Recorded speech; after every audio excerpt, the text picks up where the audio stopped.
greatest symbol of excellence in sports entertainment.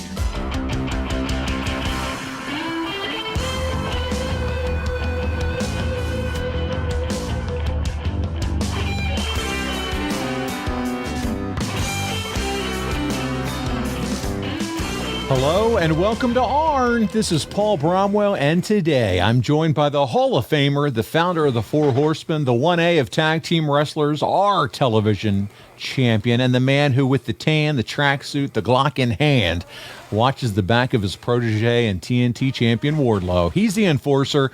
He's AA. He's Arn Anderson. Arn, how are you this week, my friend? Well, my message is every dog does not have its day. You can take from that whatever you will. All right. There you go. Pretty good days. Not all great, but for the most part, okay. Good, buddy. Hope you're doing well, sir. I am. It's good to see you. A little peek behind the curtain. You and I have recorded a few episodes together because of some travel between both of us this June. But man, I'm having a good summer so far, and I hope all of you are, as our listeners, that you're enjoying your summertime. I don't know all of you if you have kids or not, but if so, when they're out and running around outside of school, I hope that you're making some time to have some family time with them. And we appreciate you being here with us on the Arn Show. Arn, you and I have such a good time together, sitting down and doing this. And this is one of our most favorite episodes that we get to do, and that's where they get to ask you questions, buddy. Almost anything. Almost anything. That's what we like to call it. Better have that disclaimer because you never know when that one's going to come in that you just can't answer. Yeah. Well, we try to do a good job and of kind of eyeballing those up, but our fans do a great job. And listen, we've received dozens of questions, and we're not going to get to all of them, but don't worry, fear not. We save them, and we'll ask them the next time around. But because we have so many, we're going to jump right into this week's show so we can get as many out as possible, Arn. And has become tradition, the First Lady of the Arn Anderson Fan Club, Miss Amy Vaughn, is up first, and she has three fun questions for you, Arn. First, she wants to know how it feels being back in the ring. Are you as comfortable as ever? Anything you're concerned about when getting involved in these matches? Yeah, a giant lizard tried to kill me. But seriously, is there any nerves? Do you still get nerves, or is this like, hey, this is old hat? Yeah, I get nerves, but it's good nerves. It translates to energy. I think it's more excitement mixed with adrenaline, mixed with, you just want to contribute. Okay. All right. She also wants to know, what's your favorite color? Red and black together. Okay. Red and black together. There you go. All right. And then her final question, like so many fans after watching AEW's Double or Nothing, Amy wants to know, what does dinosaur taste like?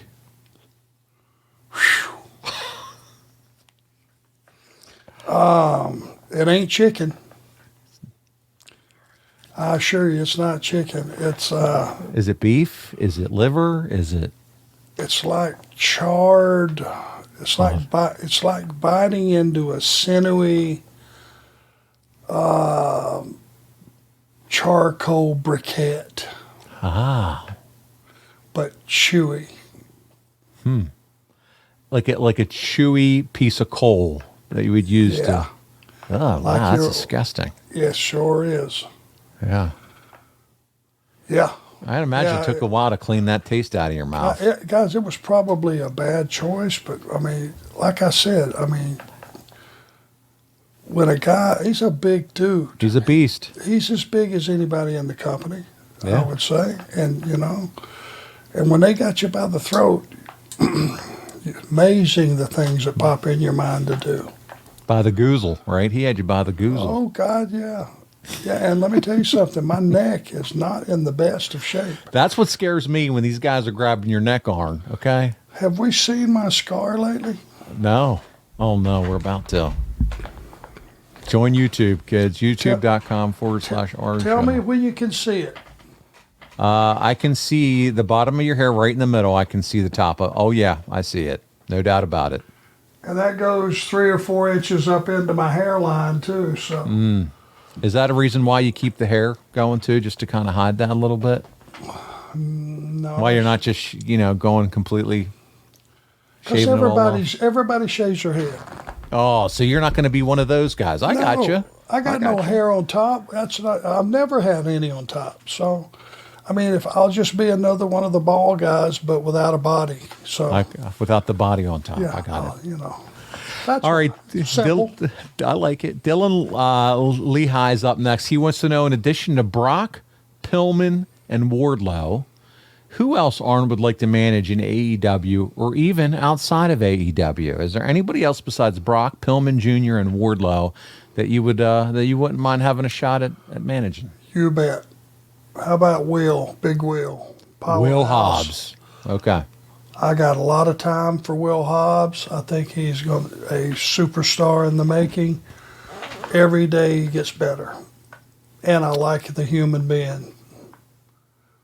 Had a rough childhood, He had two ways he could go, as we know. There's no, father figure in the house. There's no, when there ain't a lot of money in the house, things You don't can have go, that leadership presence. Yeah. Yep. It can go one of two ways. And thank God Will sucked it up, became a hell of a man, and pretty much took over being head of the family. And it's a powerful story, and it makes him the man he is today, and I'm just proud to know him. All right, we can always count on heel and real life Eddie Prather for a Mount Rushmore question. Here he goes. This week, Eddie wants to know who would be on your Mount Rushmore of badasses in wrestling. His list includes Haku Ming, Rick Rude, and Dick Slater. He adds, "Thank you for answering my question, Arn." So who do you got, Arn? Do you have a Mount Rushmore of badasses? This is Eddie Prather once again, not cousin Eddie from Vacation. Not Eddie the dog holder, not Eddie from the Munsters. No, it's Eddie Prather, top guy Eddie. Who would be on your Mount Rushmore badasses? Of course, Haku. Okay. Got to put Lesnar there. Oh, yeah. Good one. No choice but to put Lesnar there. I'm thinking probably Ron Simmons. Okay. Are we having 3 or are we having 4? 4. Need one more for our Rushmore. A badass. Well, before he had the car wreck, probably Dick Slater. Okay. That was one of Eddie's, too. So there you go. Yeah. You got 2 of them there, Eddie, in agreement with Arn. My buddy Tony Flowers asked the following questions. How did the backstage road chemistry change with the Horsemen when Ole left? Also, did you all tend to travel together? And if so, when Wyndham, Luger, and others joined the group, did they then travel with you? Thanks so much, Arn. So talk about, for his first question, how did the backstage or road chemistry change when with the Horsemen when Ole left? Ole never traveled with us. Okay. He did his own thing. It was pretty well understood. He was going to do his own thing. I don't think Ole drank very much at all. He might have an occasional beer. He probably wanted to have his own car, be captain of his own ship, which I agree with 100%. Some people like to train early in the morning, no matter how much sleep they've had. Some like to go closer to when they have to go to work in the afternoon, so you can get a meal or two in you beforehand, and then you go and even shower at the gym, which is my favorite, on your way to work, and then go to the arena. You know what I mean? Once I get up in the morning and work out, I'm up. So you lose a lot of sleep that way, and you lose a lot of meals that way. So he didn't travel with us very often, just occasionally, maybe if we landed somewhere and Flair had the limo and we were going straight to the arena, Ole would jump in there with us if we were coming back to the private plane to, say, fly back to Charlotte or something. What about Luger and Wyndham when they joined? Did they end up traveling with you? Yeah, we travel together, especially when we're on the road. If it was not drivable, if it was private plane to point A, from there to the arena, back to the airport, to somewhere else, they would always ride with us. Rick was very generous on the limo. He had one everywhere he went, and we were welcome along. Man, that's awesome. All right, so there you go. Up next, Gavin asks, regarding magazines, was there ever such made among the talent of being featured on the cover of the Aftermax? Not really. It was kind of looked at as, it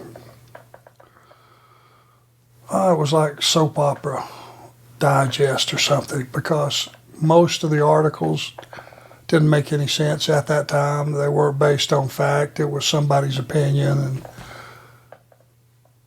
so we didn't hold a lot of stock in it. What we held a lot of stock in was full arenas.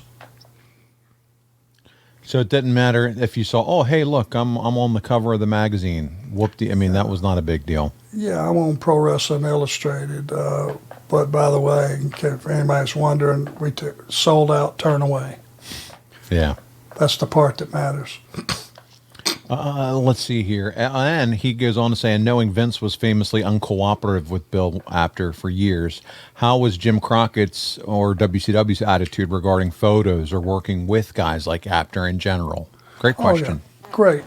I mean, he was, Eddie, what was Eddie's last name? The photographer in Richmond, just passed away. But all the work that you see, the good stuff, that was his work. Jimmy Crockett was fine with that kind of stuff, and he welcomed Bill Apter and all those guys. They were welcome in the locker room as well.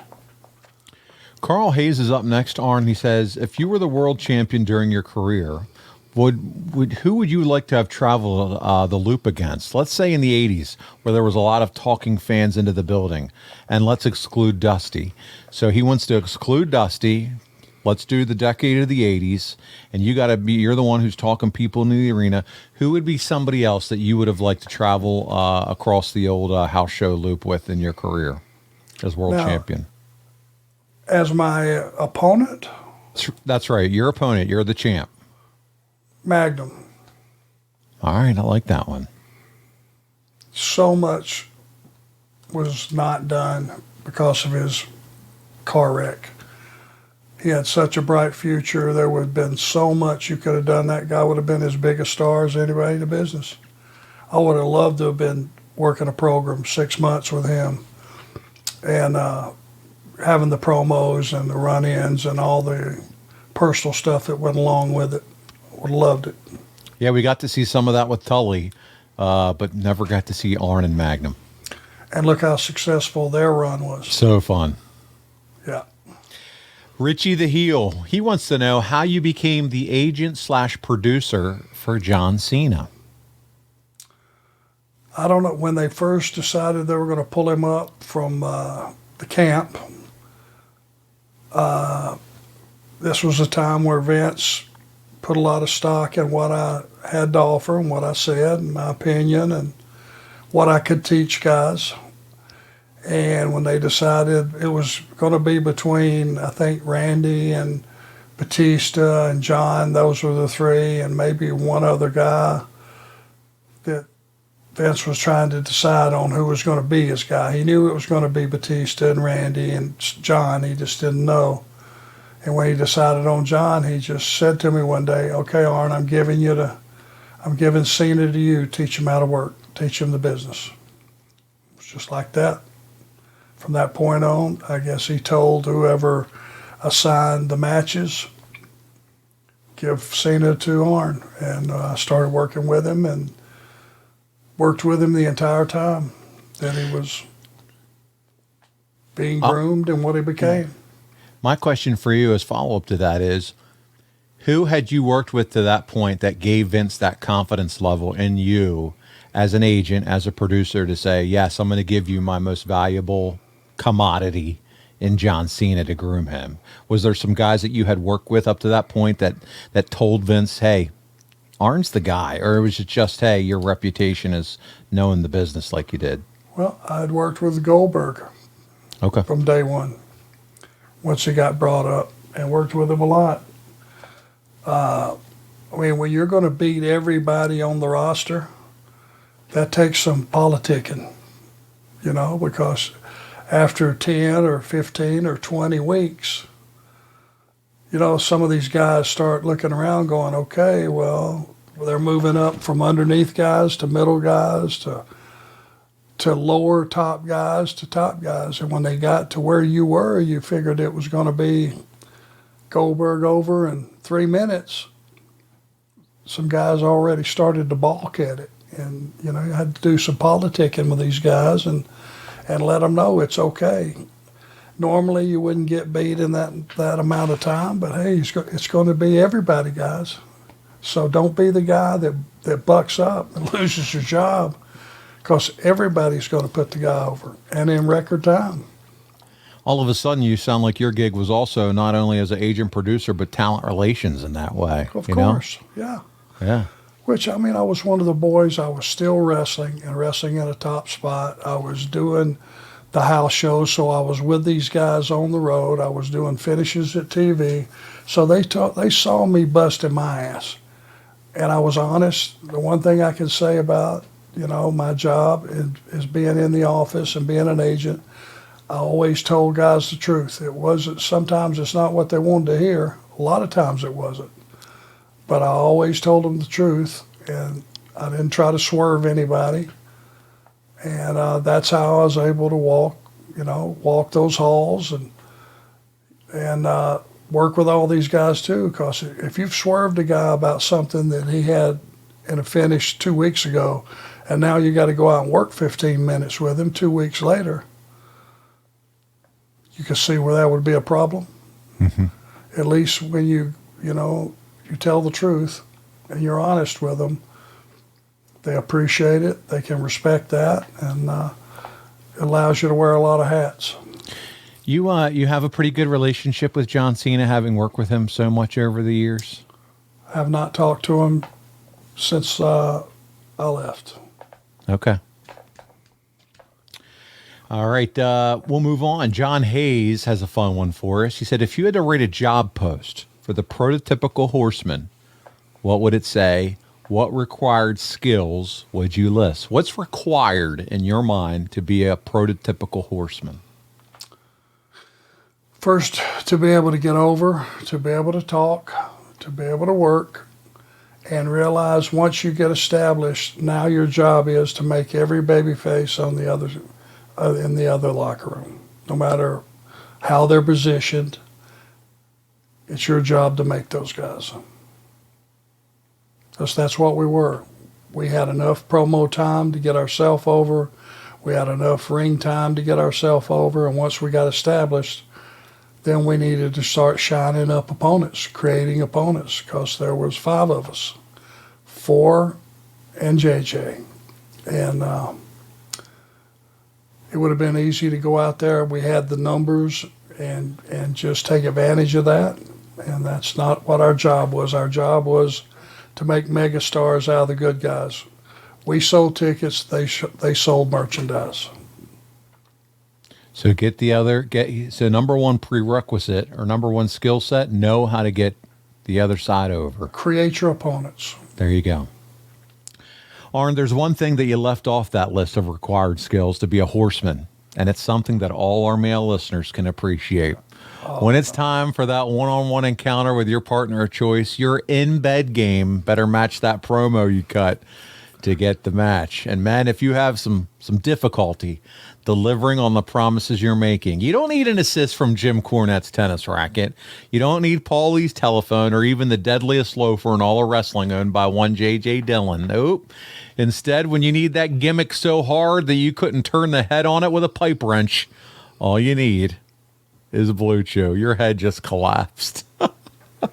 Where do you get this stuff? You have taken boner to a whole new level. I love that line, man. When it's so hard you couldn't turn the head of it with a pipe wrench. I mean, come on. How can't you appreciate that? Who did line? you steal that from? Man, it's the research guy comes up with this shit. I'm going to start blaming him because he's the one who writes this. He's going to get us all arrested. He loves it. He is just, right now, he's giggling like a schoolgirl as he's listening to this. Blue Chew's changing the game all over the world. Isn't that right, Arn? Yeah, buddy. Yes, sir. Yep. And Arn wants his, so it better come in the mail soon. It better be there. Listen, their online prescription service, no waiting in line at the pharmacy. It ships right to your door in a discreet package, and it's simple. All you got to do is sign up at bluechew.com, consult with one of their licensed medical providers, and once you're approved, bing, bang, boom, you'll receive your prescription within days. And the best part, it's all done online. If you don't like swallowing pills, no big deal. It's chewable. So there you go. Listen, we've all got issues why we can't perform. Maybe it's anxiety. Maybe we're just out of shape. Who knows? Stress, all these reasons. Can't focus. Blue Chew's there to get you dialed in. Dialed in and get you rock hard. So go to bluechew.com and make sure you're able to perform at your best every time you get the opportunity to have fun. It is a Horseman prerequisite that you're ready to go. And here's a special deal for our listeners. Try Blue Chew free when you use our promo code ARN at checkout. Just pay $5 shipping. That's bluechew.com, promo code ARN at checkout, and only pay $5 in shipping. Arn, Brandon Arthur wants to hear your memories or road stories of competing in or being an agent in Cardiff, Wales. Cardiff, Wales. I remember we pulled around back and went through some big gates and parked the bus back there.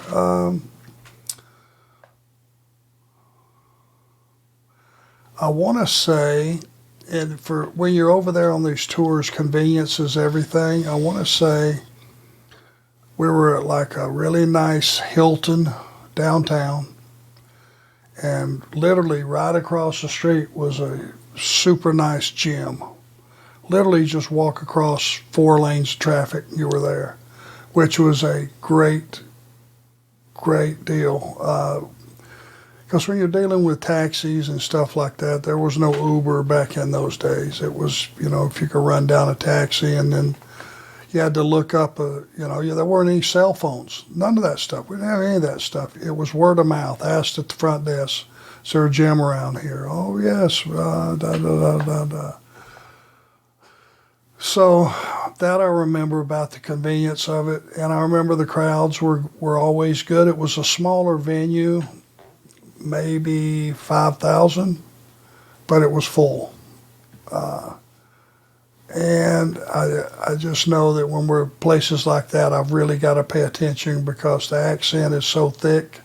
I'm wondering, I always, had to think about it. Well, imagine how your accent, your southern redneck, sounds to these folks. So, right.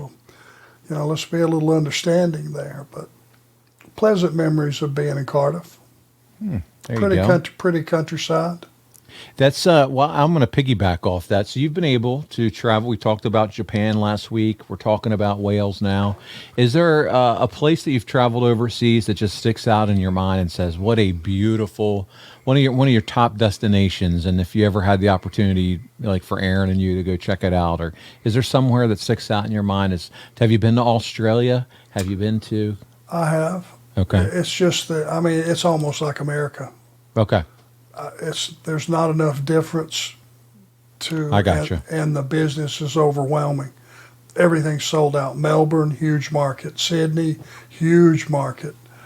There's 4 or 5 cities over there that just do huge, $900,000, $1 million house. Sydney, me, 1.2. Do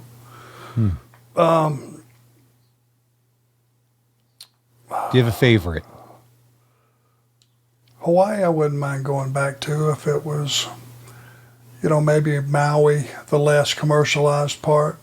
Yep. But it would need to be when you leave from, if this could be a possibility, you would leave from the West Coast and return to the West Coast to bookings, not, because, buddy, if you fly back now, it's like 13 hours. It's unbelievable, yes. You've been that? You've made that I've done the Hawaii trip, stopped over in Dallas and then over to Hawaii. It'll kill you, right? Oh, it's long, man. Well, when people don't understand that have never made a trip like that, once you've slept all you can sleep, and now you're stuck in that seat, You can't get refreshments at the pace that you know, hydrate yourself.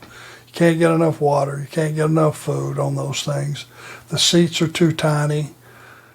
It's just that You better be willing to splurge for first class if you're going to do that. That's my recommendation. And even that, it kills you because you're at 50,000 feet. You're not at 35,000 feet. You're 50. And once you've slept all you can sleep, and you cannot sleep anymore, and now they say you got 8 hours left for your mind, for your brain thought process, man, it'll kill you. 8 more hours, and your back's already out. You're swollen. Your ankles and wrists and fingers are swollen from the altitude. It's brutal. It's not a good time. All right, friend of the show, Brian Haremza wrote this question. He says, does Arn believe the Four Horsemen could have worked if Rick was not the world champion? For instance, what if Rick was the U.S. champion or part of the tag team champions, and maybe Tully or Barry or even yourself were world champion? Or was Rick's charisma too much to where he needed to be in that world champion role? Yes. He did. Brian, you perceive it exactly right. Yep. That was our bragging rights, and it could be a situation, especially when we all had the belts. If one of us was the U.S. champion and two of us were the tag champions, and then we could top it off. Oh, and by the way, the world heavyweight champion, our flagship, the flagship of the industry. It just made it special. And it again, what are your requirements as a horseman? Protect that world title. Protect Rick.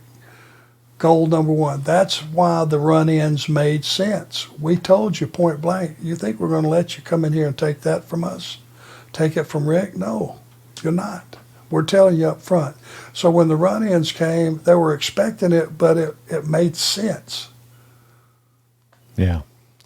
Matt S. has another fun question. If Arn and Tully hadn't been managed by Bobby Heenan in the WWF, would Arn have preferred to have been managed by Jimmy Hart, Mr. Fuji, Slick, or the Genius? None of the above. None of them. None of them fit except Bobby. Bobby or nobody else. There you go. We can do our own talking. Okay. Nicholas Swineland's up next. He said, we want you to tell us what is the best cheap beer and why is it Lone Star? I've never had a Lone Star beer. I haven't either. Is it rotten? I don't know. I haven't had it. I guess it must be pretty cheap and shitty.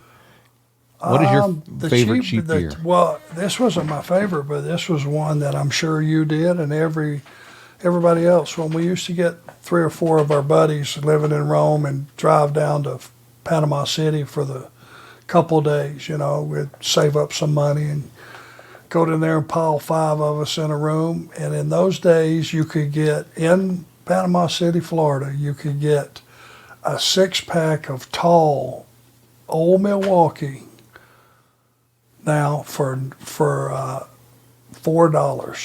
Wait a minute. No, it was a case. It was a case you could get for $4.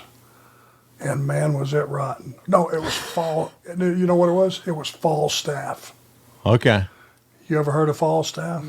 Nah, not a big beer guy. God, it was terrible. And it was literally like 4 something for 24 of them. I'm a basics man. I'm like a Miller Lite, Michelob Ultra. Just to give me the domestic light beer, I'm fine. I did when I was drinking, I did the Miller Lite. In the bottle, ice cold. Yeah. Nothing, wasn't broke, nothing to fix. That's right. Simple. All right, Scott Golden's up next. He wants to hear you explain how you get the cues during a live in-ring promo. Who's responsible for getting talent the cues? Is it anyone different if the promo runs long? Well, if it runs long, you've already made a mistake, and you're probably going to screw yourself from getting your hands on a mic again. If Tony's in the ring, guys need to be smart. Don't take the mic away from Tony. Let Tony hold the mic.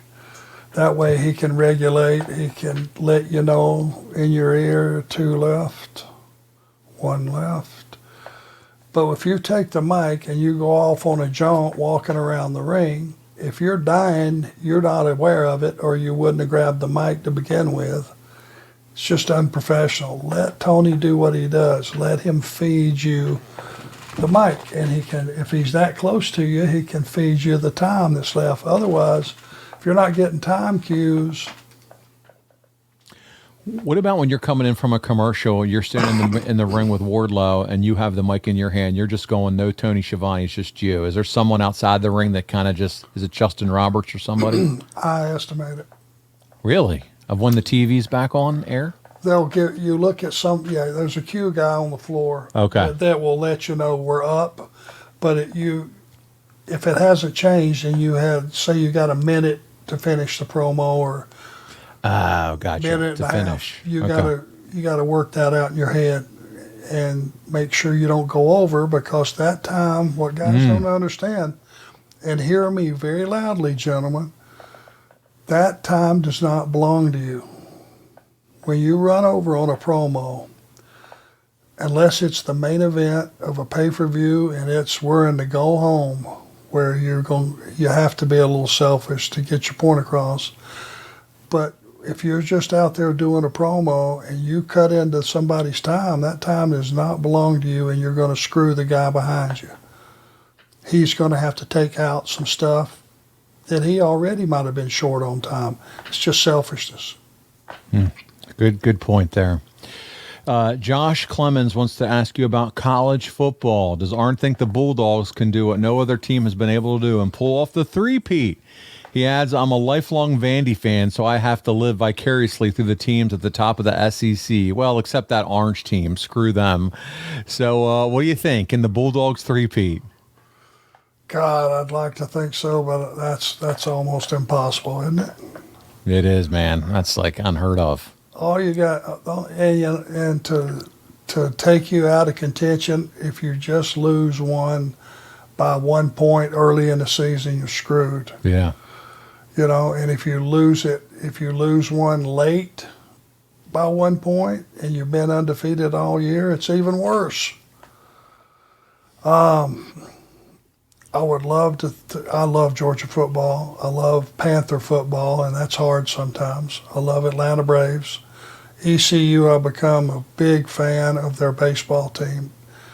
They're really good, and as we're taping this, they won the game that we talked about a few weeks ago. Okay. With Oklahoma, and they're going to play a second of a doubleheader to maybe get back in this thing. We'll see. But I love college football. Even teams, it's not my team. If it's somebody that is pretty good, it's hard not to watch Alabama. I try not to, but it's hard not to. When the team from Texas got so hot, was it UTC? Yeah. Who The Horned Frogs, wasn't it? Yeah, the Horned Frogs. Yeah. I was really pulling for those guys Yeah. because, they hadn't been anywhere. That's LaDainian Tomlinson's old team. It's where he played college football. Is that right? That's right. Went on to play for San Diego. Yeah. Is that Well, the he guy? started. I think he started. Yeah. He started one of the schools and ended up at the other. So. I mean, the pro team. Didn't he play for San Diego? Oh yeah, the San Diego Chargers. Yeah. Yep, San Diego Chargers, and was a stud there for many years. Yes. But. All right, our buddy Bobby, he wants to know, Bobby KF5 GTX, he says, what extracurricular activities were you involved in during school?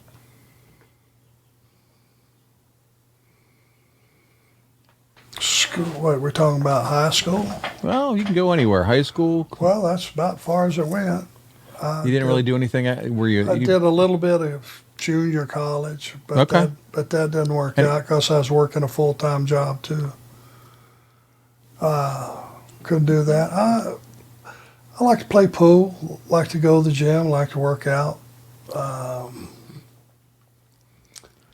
That's about Did you it. play sports in high school, Arn? Oh, well, football, Okay. amateur wrestling up until my senior year, which was brilliant, but I always hated that losing weight thing. And then I got to my senior year in football. We had a pretty successful year. But I got my weight up to about 195. And then, of course, the wrestling coach, just assumed that I would be wrestling. I'd wrestled the 3 previous years, and he said, okay, now I want you to wrestle 67 for me. And I'm thinking, I got to lose 30 pounds in 2 weeks. I said, Coach, I'm not wrestling. And, man, he threatened to kill me. I'm not kidding you. My goodness. He said, I feel like killing you right now. You're telling me you're not, I need you, you're not. This was a different era, buddy. He couldn't have got away with that. No.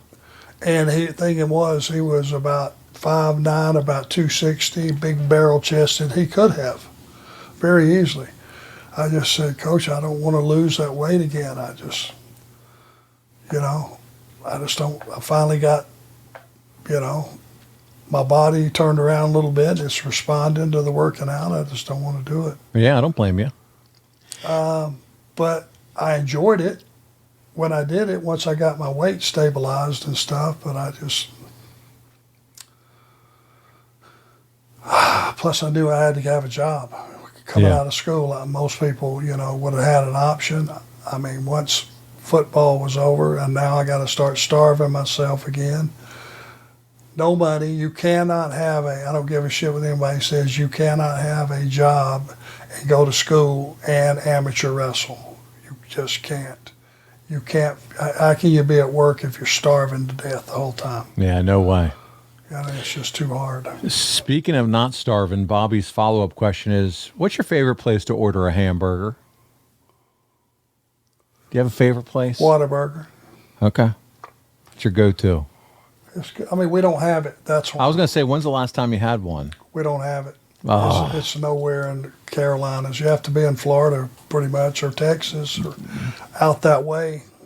Do you have a good place around you locally you like to go get a nice hamburger? Yeah, who makes a damn fine burger is Chili's. Okay. And there's one very close to the house, and it's Chili's is excellent. Plus, you get that corn. I tell you what's off the hook is that street corn. Street corn, yes, Mexican street corn. Ooh. That hits different, huh? Brother, yeah, I love that stuff. All right, there you go. So if you're in the area and want to take Arn some food over, just go to Chili's, get him a burger, no cheese. How do you like it cooked? Cooked medium. Medium, and a little Mexican street corn. Bacon, onion, and a little mayo. Bacon, onion, and mayo. And Mexican. And I'll take 2 of the street corn since you're buying. I love it. All right. Next time I see you, we'll hit Chili's. Arn, let's face it. Today, with our crazy schedules, you and I both benefit from AG1. Arn, just one scoop, and it gives you 75 high-quality vitamins and minerals. I'm talking improving your gut health, sleeping better, improved focus. What's not to like? This is a slam dunk, and better yet, you're going to sleep better and recover better. It costs less than $3 a day. It's completely worth the investment in you. And it's received 7,000 plus 5-star reviews. Right now is the time to reclaim your health and arm your immune system with convenient daily nutrition. It's just one scoop in a cup of water every day. That's it. It's so simple. No need for a million different pills and supplements. And to make it easy, AG1 is going to give you a free 1-year supply of immune-supporting vitamin D and 5 free travel packs with your first purchase. All you have to do is visit drinkag1.com/Arn. Again, that's drinkag1.com/Arn to take ownership over your health and pick up the ultimate daily nutritional insurance. Hey guys, Tony Schiavone. Need to call a timeout real quick. Wanted to tell your listeners what I've been telling What Happened When listeners for a while now about all the cool things happening over on adfreeshows.com. On the debut episode of The False Finish, Chris Harris talks about his successful TNA run as one half of America's Most Wanted, and his not so successful run in WWE as Braden Walker. To be honest with you, I wanted out. I mean, it wasn't, I was saying the right things to Johnny, like, hey, I'm going to make this work. But inside I was thinking, I hate this fucking place. It's broken me down. It's made me not love wrestling anymore.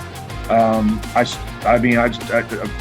kind of when my drinking took a bad turn. And I really needed out. Buff Bagwell joined Ad Free Shows members for a live Q&A, talking about his road to recovery and sobriety and recovery from a broken neck. We took an angle between me and Rick Steiner that could have been a unbelievably long angle, and they took that and just made it into a one-night match on Nitro, which I lost my debut match back with a broken neck. Who I booked feel like that shit? was a bad call. Who booked that shit? That's just a small taste of what we got waiting for you. With 4 levels to choose from, see for yourself why ad-free shows is the best value in wrestling today. Sign up now at adfreeshows.com. Arn, superfan Terrell Lewis writes this question. We know you are a consummate professional and a businessman first and foremost, but personally, was there any point during your Dangerous Alliance run that you missed Rick and Tully? At that time, it wasn't that far removed when you guys had the business on fire. So did you ever dwell on days past, like, man, miss those guys? Or was it, hey, no, this is, I don't even think about that now. It's a new page, new chapter. No, I was at a point where I thought about my family because I was able to, I'd start, you know, you got to remember in 85 when I went to Crockett, I had nothing. I had a little Toyota with my clothes in the back, and that was it. That's, you know, $500 in my pocket. That's it, all I had to my name. And by this point in time, I'd started, you know, bought a home and furnished it and had a couple of nice cars and had a 401k going, and, you know, life was better than it had ever been for me. And So you were happy. yeah, that guaranteed money, buddy, no matter what. When you found out, if you just signed a 3-year deal, you got your money every 2 weeks, no matter what. Your wife can be comfortable with that. You can be comfortable with that. You can budget your life and know what you're going to do and plan a vacation. You know, if you need a washer and dryer, you can plan your life with it. I didn't think about anything past or anything in the future. I just dwelled on what was beautiful in my life right then. A lot of us not in the wrestling business probably take that for granted. We have that every 2-week paycheck that comes in, but from a guy like you who walked in shoes, who didn't operate under a guarantee for so long, having that guarantee had to be so refreshing. Oh well, when you got hurt, you didn't try to get up and finish a match with a broke arm or a broke leg, because you knew if you didn't, you wouldn't get paid. What a world. Yep. Terrell also asked, being one of, if not the greatest tag team wrestler of all time, how would Arn rank these 3 tag teams? You got the Steiners, the Dudley Boys, and the Road Warriors. How would you rank those teams?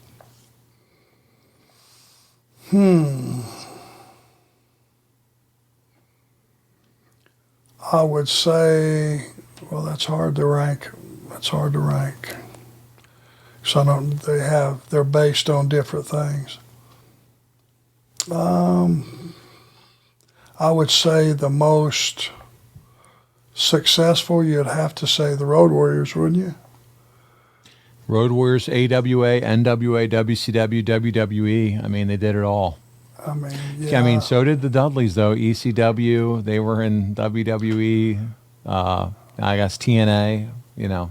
Just depends your definition, but they were all over. Steiners. They were, you know, as far as having table matches and street fights and stuff, the Dudleys were probably the most seasoned. You know, the violence, they probably brought the violence at another level.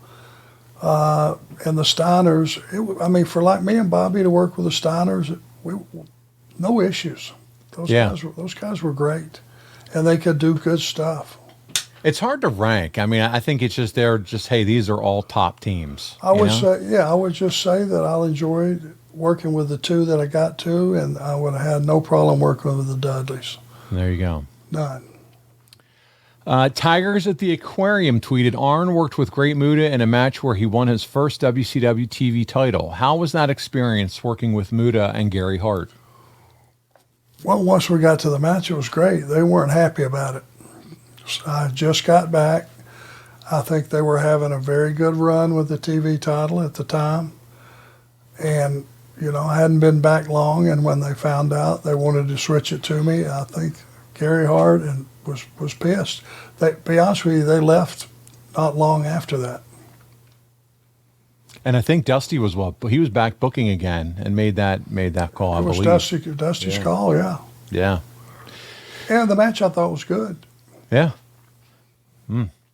Yambag Jones, how would you coach Wardlow on winning a TNT Championship ladder match against Elegante?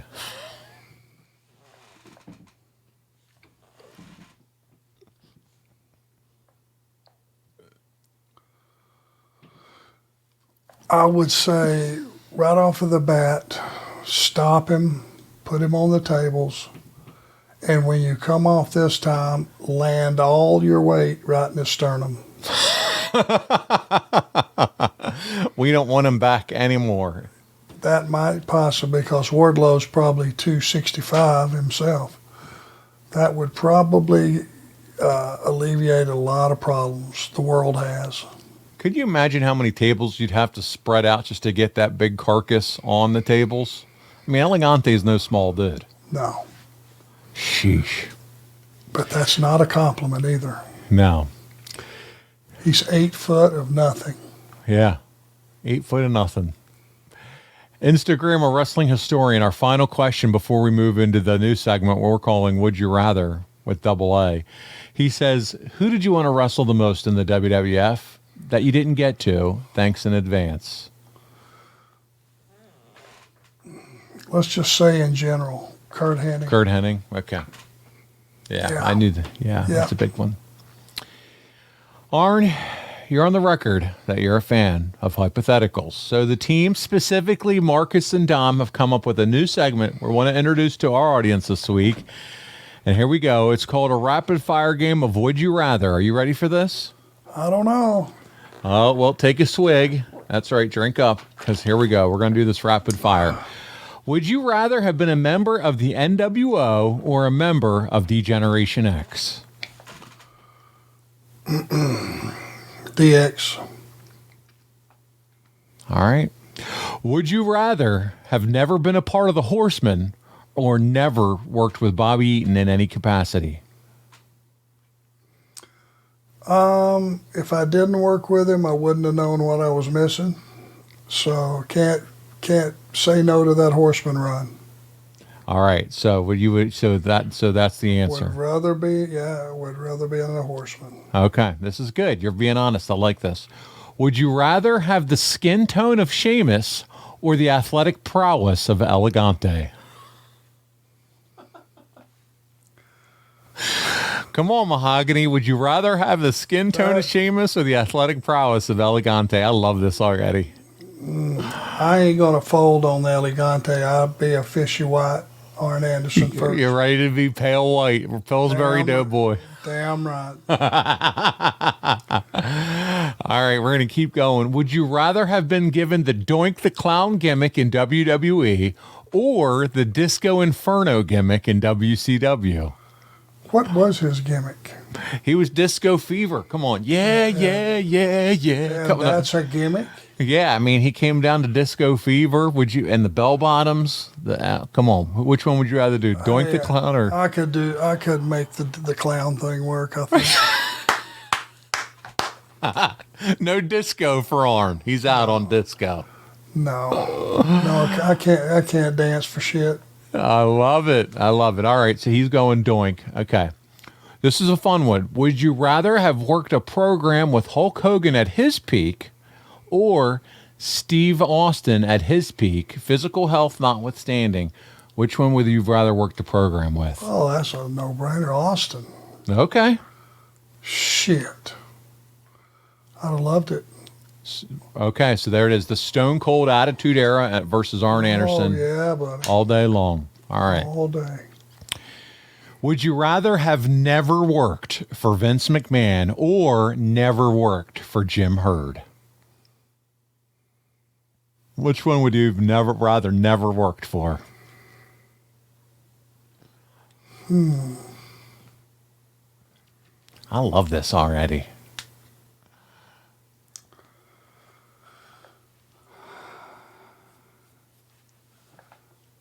Well, if I would have never worked for Vince, would that have meant I would have stayed with Crockett?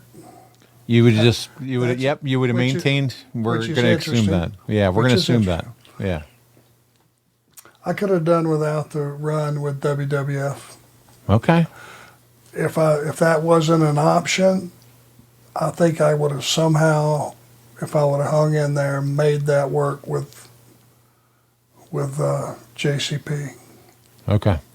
Because I'd have had to have. Yeah, you would have had no choice, right? You're not, yeah. Okay. Yeah. There you go. Would you rather wrestle and not give a promo or give a promo and never wrestle?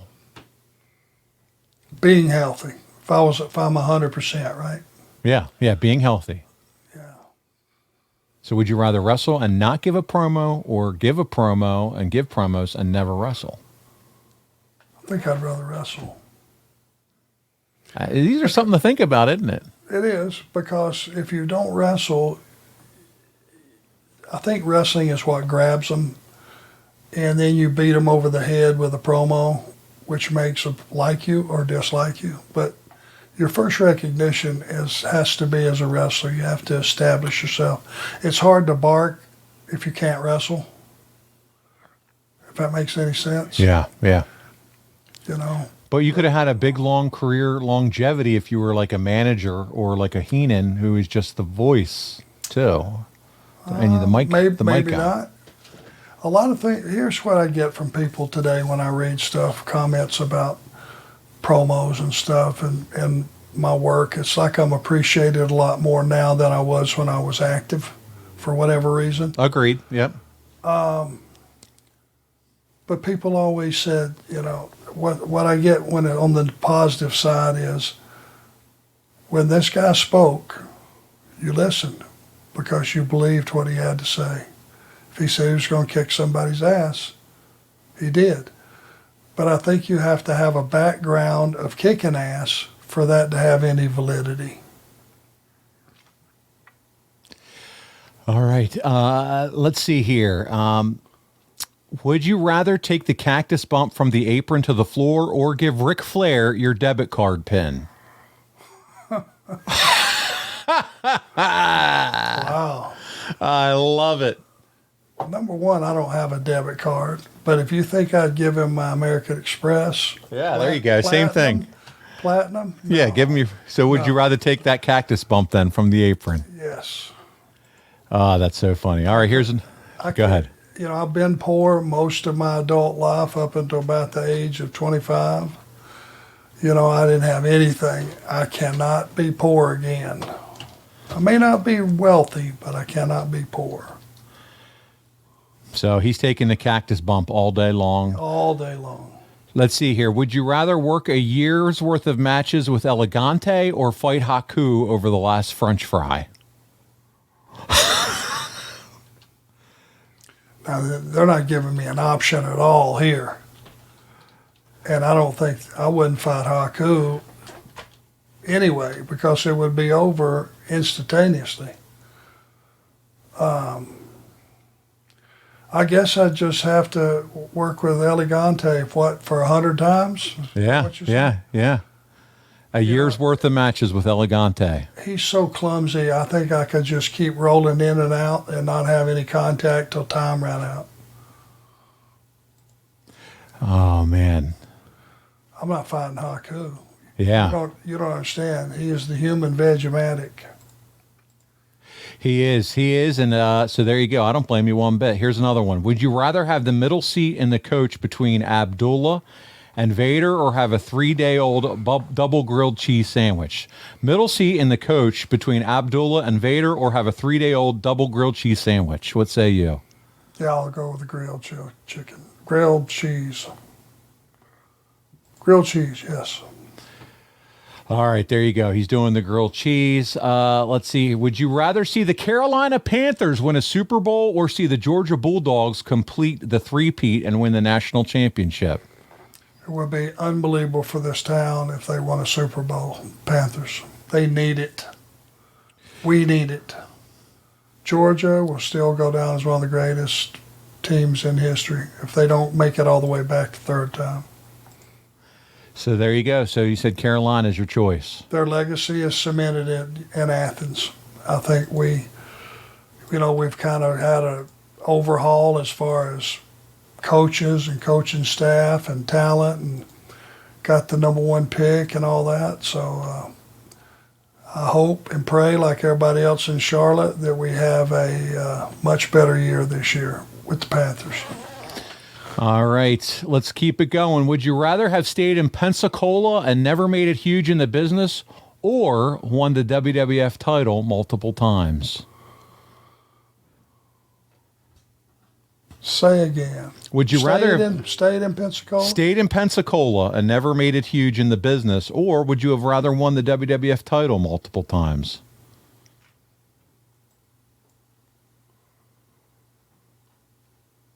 Well, if I'd have never made it in the business, I wouldn't have anything that I have or had the career that I've had, right?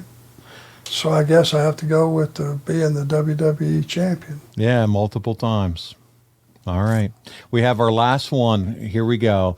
Would you rather make all the money but have no creative control, or work for less money to have all the creative control? I've never had creative control anyway, so I'd rather make the money.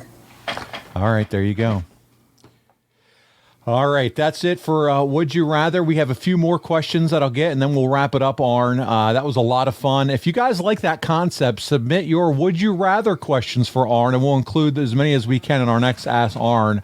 Our friends from Twitter have questions as well, so let's go to some of those, and then we'll wrap up, Arn. We have one from Raiju, who says, I've mentioned this to Double A in a Sportskeeda interview, but the loudest crowd noise I've heard was when the Horsemen reunited in '99. My little black and white TV in India was shaking. Thoughts on that night, and what iteration of the Horsemen? Was Benoit a good fit? He was. He was a good fit. It was just too far gone by the time him and Dean came aboard. That night in Greenville was probably, when I said, Rick, come on down, was probably as loud as you'll ever see an arena of that size, I would think. They thought they were going to get screwed just for a second, so I baited them a little bit, and when I said, Rick, come on down, they really blew. Man, that was that was a moment for sure. We'll go 3 more questions and then we'll wrap this up. The great John Dean said, if you were brought into the early 80s WCCW, World Class Championship Wrestling, Arn, who would you have liked to have a run with and why? Would you have liked to be aligned with Gary Hart or Skandar Akbar? So that's a fun one. World Class. Akbar would have been a blast, I think. He's funny because I was around him when I first started in Louisiana. He's a funny guy. Without trying to be funny. What was the rest of the question? It was just, hey, who would you like to have a run with and why in World Class? Yeah.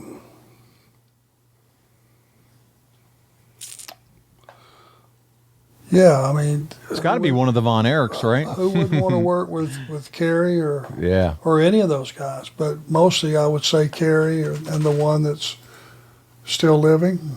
Which one is he? Kerry? Kevin. Kevin. Yeah. Kevin or Kerry, either one. All right. Major wants to know if Arn could license one song to use as entrance music, what would it be? Your pick. Any song in the world can be your entrance music. Do you have a favorite? Flirting with Disaster, Molly Hatchet. Okay. You familiar with that? I am. I know exactly what that song is. Good stuff. There you go. Arn, that's going to wrap us up for this week. We're going to save all the rest of these questions for our next iteration of Ask Arn, but man, I hope you had a lot of fun with that. What'd you think? I did, and tell the brothers they're vicious pricks. I will. They're going to hear it. They'll work on the show. But did you like that? Did you like that segment? I don't know. I loved it, man. I love that Would You Rather bit. You're not the victim.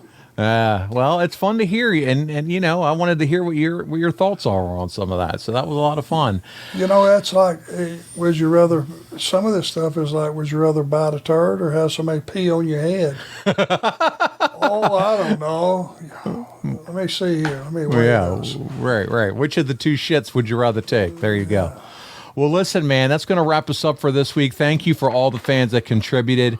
So many questions. Like I said, we'll save them. Next week, we're going to resume the march through your career, picking up the story in September 1992, Arn. We're going to cover Clash of Champions 20, the March to Halloween Havoc, and the story we spent a lot of time talking about last week, you and Bobby taking out the Steiners to get to Doc and Gordy. Remember to check out arnlinks.com for all things Enforcer, where you can find links to our social media pages, previous episodes, links to both Horseman and Arn Anderson merch stores, and so much more. If your business targets 25 to 54-year-old men, there's no better place to advertise than right here with The Arn Show. You've heard us do ads for some of the same companies for years. Why? Because it works, and it's with our super targeted audience. There's very little waste. So go to advertisewitharn.com now and find out more about advertising with The Arn Show. Also, check us out on adfreeshows.com. You can get a dozen of your favorite wrestling podcasts starting at just $9 a month. And you get everything early and ad-free, and you can try 1 week on us completely free. Arn, I had a lot of fun with Ask Arn Anything. I hope you did too, my friend. Always a pleasure. All right, buddy. Well, on behalf of the Enforcer, Arn Anderson, this is Paul Bromwell, and we'll see you right back here next time on another episode of Arn.